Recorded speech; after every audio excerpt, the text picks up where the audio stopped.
Friends பார்த்தீங்கன்னா இந்தியாவுக்கும் பாகிஸ்தானுக்குமான Asia cup T20 match. இந்த மேட்சோடைய ஃபுல் அனாலிசிஸ், ட்ரீம் டீமுக்கான எந்தெந்த பிளேயர் வரதுக்கான வாய்ப்பு இருக்குது, கிராண்ட் லீக் எந்தெந்த பிளேயர் ரிஸ்க்காக எடுக்கணும், எந்தெந்த பிளேயருக்கு சிவிசி ஆப்ஷன் ட்ரை பண்ணலாம் அப்படிங்கிறத இந்த வீடியோவில் ஃபுல்லாக சொல்லியிருக்கிறோம். ஸோ வீடியோவை கம்ப்ளீட்டாக ஸ்கிப் பண்ணாமல் பாருங்கள். இந்த வென்யூட பிச் ரிப்போர்ட், ப்ராக்ரஷன் எந்தெந்த மாதிரி இருந்திருக்கு அப்படிங்கிறத இதே வீடியோவில் சொல்லியிருக்கிறோம். இங்கே 96 மேட்சஸ் ப்ளே பண்ணதில் ஃபர்ஸ்ட் வின் பண்ணவங்க 47, செகண்ட் வின் பண்ணவங்க 48 பண்ணியிருக்காங்க. மேக்ஸிமம் பார்த்தீங்கன்னா இங்கே லோ ஸ்கோர் தான் அதிகமாக, இங்கே பிலோ 150 அதிகமாக தான் இங்கே ரெஜிஸ்டர் ஆயிருக்கு. ஹை ஸ்கோர் பார்த்தீங்கன்னா 150 to 169 25 டைம்ஸும், எபோவ் ஸ்கோர் 200 8 டைம்ஸ் இங்கே ஆயிருக்கு. ஸோ மேக்ஸிமம் ஆவரேஜ் ஸ்கோர் பார்த்தீங்கன்னா 160 வரதுக்கான வாய்ப்பு அதிகமாக இருக்கும். ஹை ஸ்கோர் பார்த்தீங்கன்னா 212, லோ ஸ்கோர் 55க்கு ஆல் அவுட் ஆயிருக்காங்க. இப்போ லாஸ்ட்டாக நடந்த மேட்ச்சில் பார்த்தீங்கன்னா யுஏஇக்கும் இந்தியாவுக்கும் நடந்த மேட்ச்லையுமே பார்த்தீங்கன்னா லோ ஸ்கோரில் எல்லாருமே அவுட் ஆகிருந்தாங்க. அதே மாதிரி பார்த்தீங்கன்னா பாகிஸ்தான் ப்ளே பண்ணும் போதும் விக்கெட் ஃபால் அங்கே அதிகமாகவே இருந்திருக்கு. 7 விக்கெட்டுக்கு 160 தான் அவங்களால அடிக்க முடிஞ்சிருக்கு. ஸோ ரீசெண்டாக நடந்த மேட்சஸ்லையும் பார்த்தீங்கன்னா அங்கே டொமஸ்டிக் மேட்சஸில் மட்டும்தான் ஹை ஸ்கோருக்கு 190 வரைக்கும் அடிச்சிருக்காங்க, 200லாம். ஆனால் மற்றபடி இன்டர்நேஷ்னல் மேட்சஸ் லோ ஸ்கோர் தான் இங்கே ரெஜிஸ்டர் ஆகிருக்கு. இங்கே நடந்த லாஸ்ட் 6 மேட்சஸில் ஃபேசர்ஸ் 40 விக்கெட்டும், ஸ்பின்னர் 26 விக்கெட்டும் எடுத்துருக்காங்க. ஸ்பின்னர்ஸ் ஃபர்ஸ்ட் இன்னிங்ஸில் 16ம் செகண்ட் இன்னிங்ஸில் 10ம் எடுத்துருக்காங்க. அதே மாதிரி ஃபேசர்ஸ் 22ம் 18ம் எடுத்துருக்காங்க. அதே மாதிரி நைட்டில் நடக்கிறதுனால இந்த மேட்ச் ஃபாஸ்ட் பவுலர்ஸ்க்கு நல்லாவே சப்போர்ட் ஆகும். அந்த ஸ்விங் ஆகிறது, அந்த லைட்டு இதில் பால் நல்லாவே ஸ்விங் ஆகிறது பேட்ஸ்மேனுக்கு நிறைய ட்ரபுள் உண்டாக்கும். இவங்களுக்கு எதிரான கெட்டுக்கட்டில் பார்த்தீங்கன்னா இந்தியா 9 மேட்சஸ் 13ல் வின் பண்ணியிருக்கிறாங்க. இவங்க 3 மேட்சஸ் தான் பாகிஸ்தான் வின் பண்ணியிருக்கிறாங்க. அதே மாதிரி வென்யூ ரெக்கார்ட் பார்க்கும்போது இந்தியா 10 மேட்சஸில் 6 மேட்சஸ் வின் பண்ணி, ஆனால் 4 மேட்சஸ் இந்த இடத்துல லாஸ் ஆகிருக்கிறாங்க.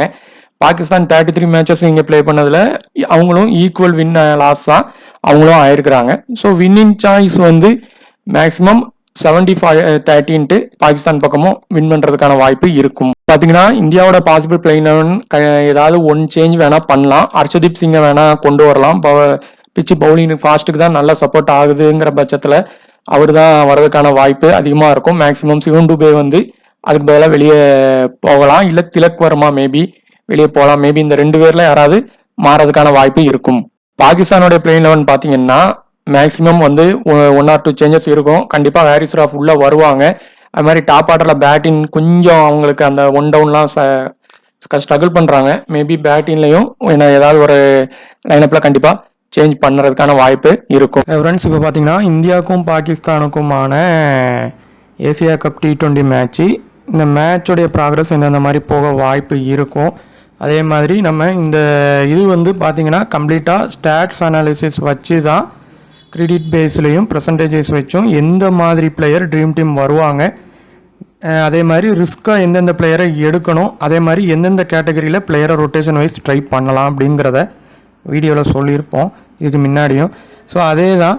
ஸோ இந்த இதில் வேறு என்ன புதுசாக சில விஷயங்கள் ட்ரீம் 11ல் பாயிண்ட்ஸ் மாற்றினதுக்கப்புறம் வந்திருக்கு அப்படின்னா, எந்த பிளேயருக்கு பேட்டிங்கில் ஸ்ட்ரைக் ரேட் அதிகமாக வச்சுருக்காங்களோ அந்த பிளேயரை டீமில் கண்டிப்பாக எடுத்து தான் ஆகணும்.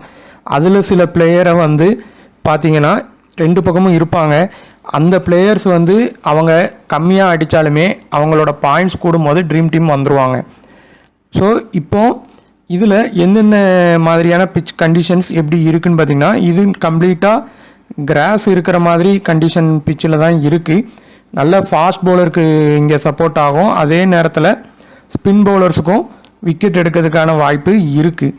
பவர் பிளேயை பொறுத்தவரை இப்போது ஏசியா கப்பில் விளையாண்ட 2 இதுலேயும் பார்த்தீங்கன்னா இப்போ ஃபஸ்ட் இன்னிங்ஸ்லேயும் 1 விக்கெட் விழுந்திருக்கு, செகண்ட் இன்னிங்ஸ்லேயும் 1 விக்கெட் விழுந்திருக்கு. 2 மேட்ச்லேயும் இது நடந்திருக்கு. டாப் ஆர்டரில் உள்ளவங்க ஃபெயிலியர் ஆகிருக்காங்க.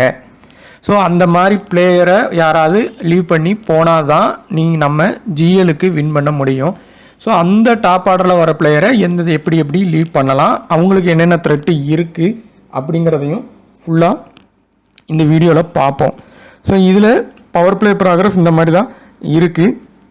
ஸோ இதில் ஃபஸ்ட்டு இப்போது மேட்ச் பிரகாரம் எப்படி கண்டிஷன்ஸ் இருக்குதுன்னு பார்த்தீங்கன்னா, பாகிஸ்தான் பக்கம் பேட்டிங் பார்த்தீங்கன்னா கொஞ்சம் கம்மியாக இருக்குது.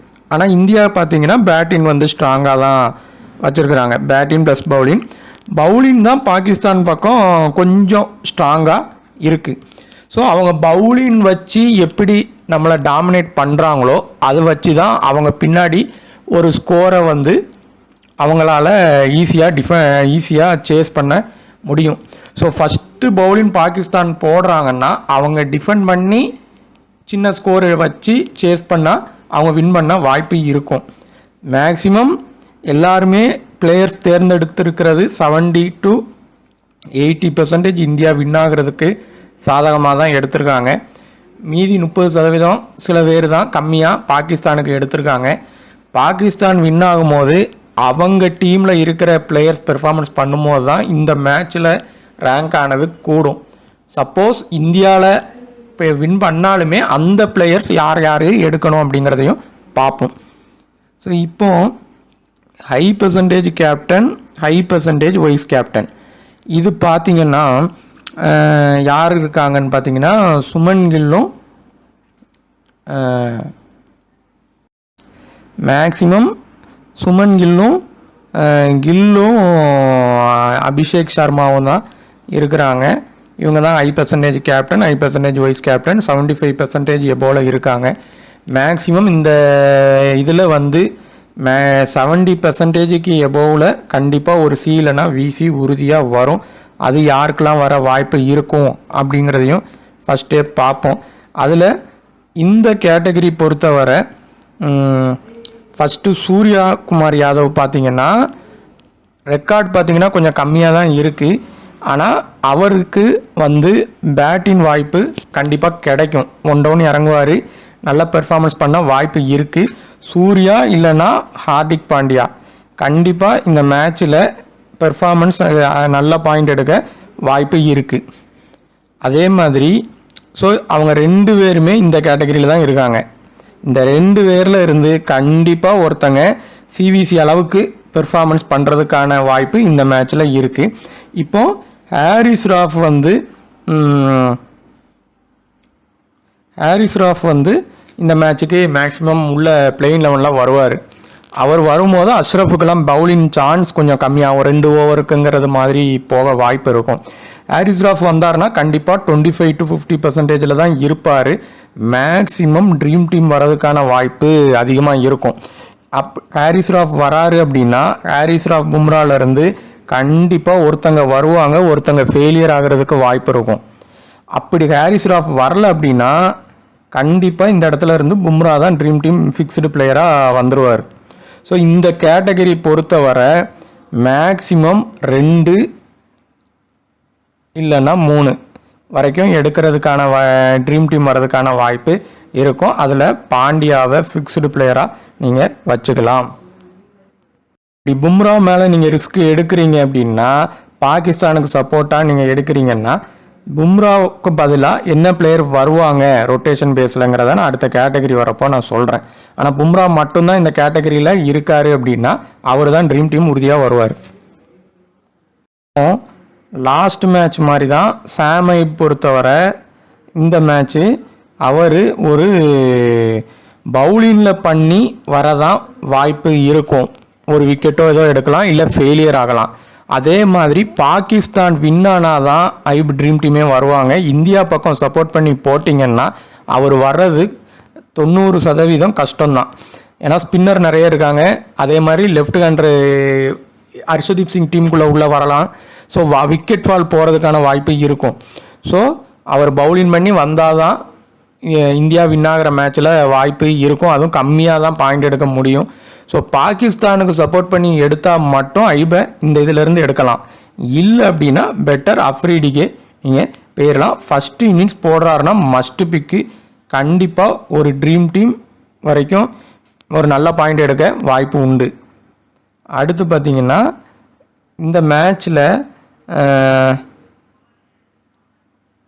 இதில் அக்ஸர் பட்டேல் வந்து இந்த ஆட்டை ஒரு ரிஸ்க்கு சிவிசி நீங்கள் கண்டிப்பாக இந்தியாவுக்கு சப்போர்ட் பண்ணி எடுக்கிறீங்கன்னா ஒரு ரிஸ்க்காக ஒரு சிவிசி ட்ரை பண்ணி பார்க்கலாம். அதை கண்டிப்பாக நீங்கள் எடுக்கணும். கண்டிப்பாக இந்த மேட்ச்சில் அவர் ட்ரீம் டீம் ஆனால் உறுதியாக வந்துடுவார். ஒரு சிவிசி அளவுக்கு கண்டிப்பாக இந்தியாவுக்கு ட்ரை பண்ணி பாருங்கள். பெர்சன்டேஜ் லோவில் இருக்காங்க. ஸோ அடுத்து பார்த்தீங்கன்னா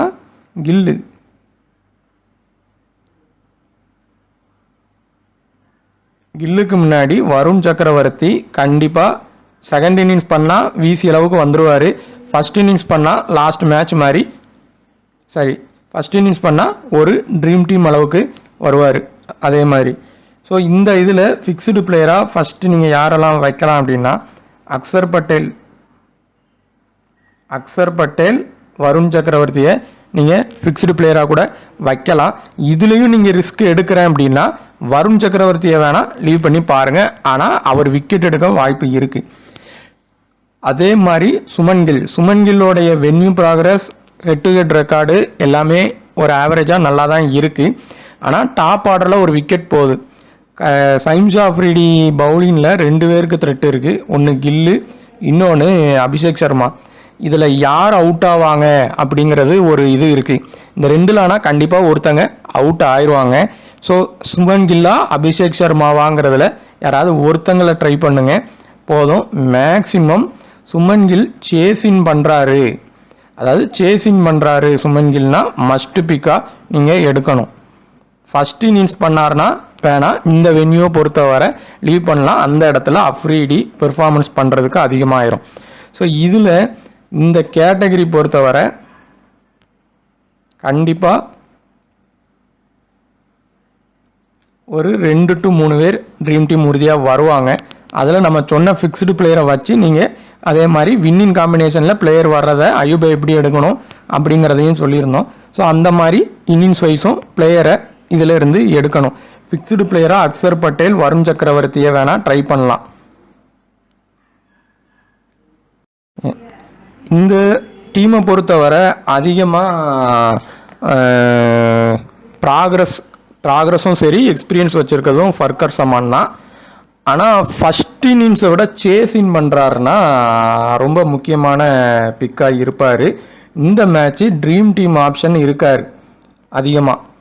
கண்டிப்பாக ட்ரீம் டீம் வர்றதுக்கான வாய்ப்பு நிறைய இருக்குது. ஒரு வேளை அவர் ஃபெயிலியர் ஆனார்னா எந்த பிளேயர் அவருக்கு பதிலாக வருவார் ரொட்டேஷன் பிக்காங்கிறத நான் அடுத்த கேட்டகரியில் சொல்கிறேன். ஆனால் ட்ரீம் டீம் வர்றதுக்கான வாய்ப்பு இருக்குது. அதே மாதிரி பார்த்திங்கன்னா இந்த கேட்டகரி பொறுத்தவரை நவாஸ் இல்லைனா எஸ்அலி இந்த 2 பேர்லேருந்து உறுதியாக ஒருத்தங்க ட்ரீம் டீம் வந்தே தீருவாங்க.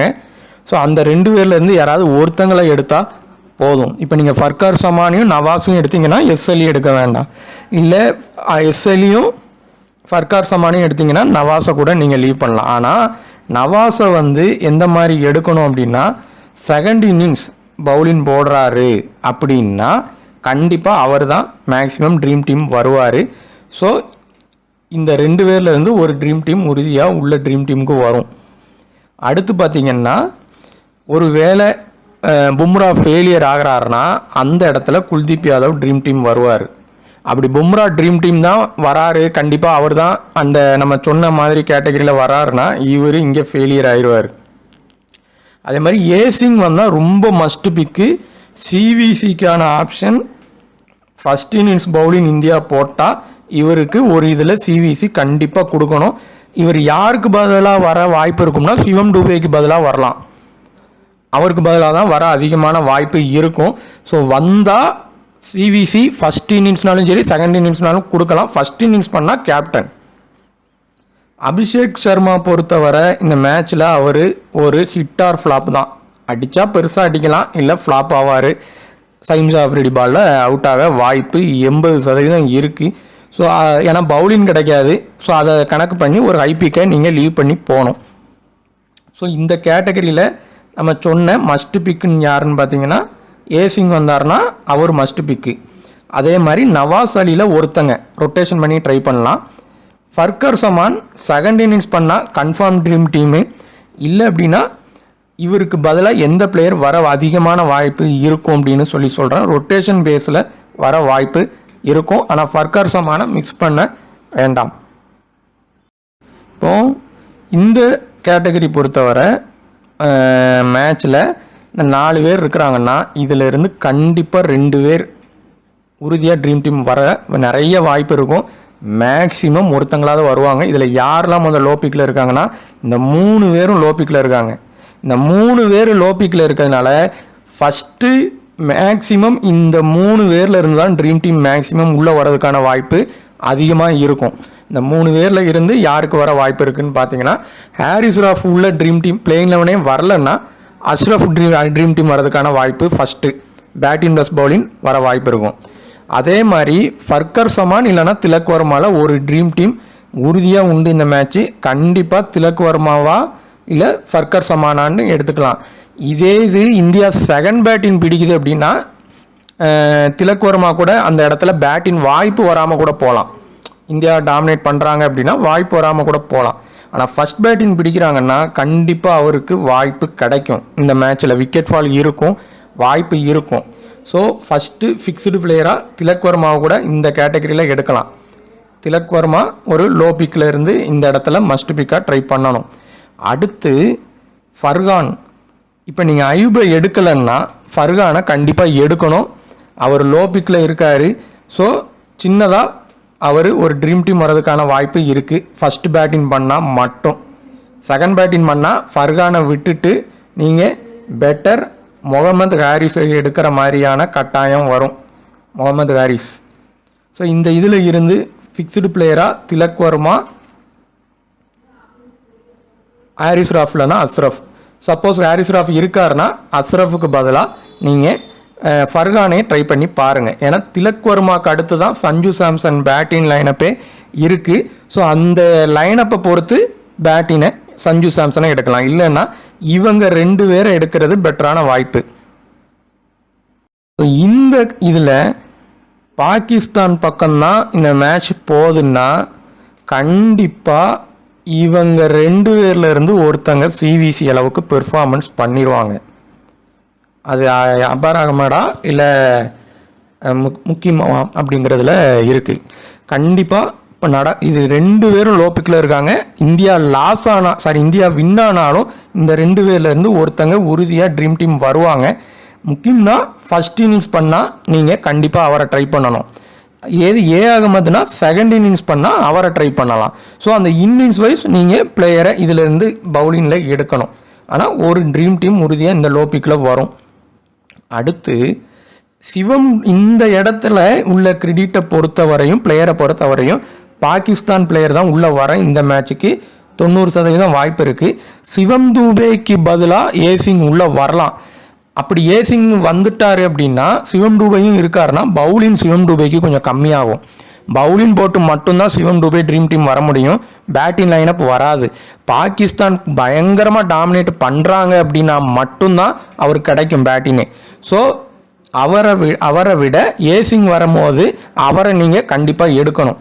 ஸோ இதில் பாகிஸ்தான் பிளேயரில் நீங்கள் யாரை எடுக்கலாம் அப்படின்னா மஸ்ட் பிக்கா அபார் அகமது முக்கியம். அது இன்னிங்ஸ் வைஸ் நம்ம சொல்லியிருக்கோம், அதில் ஒருத்தங்க.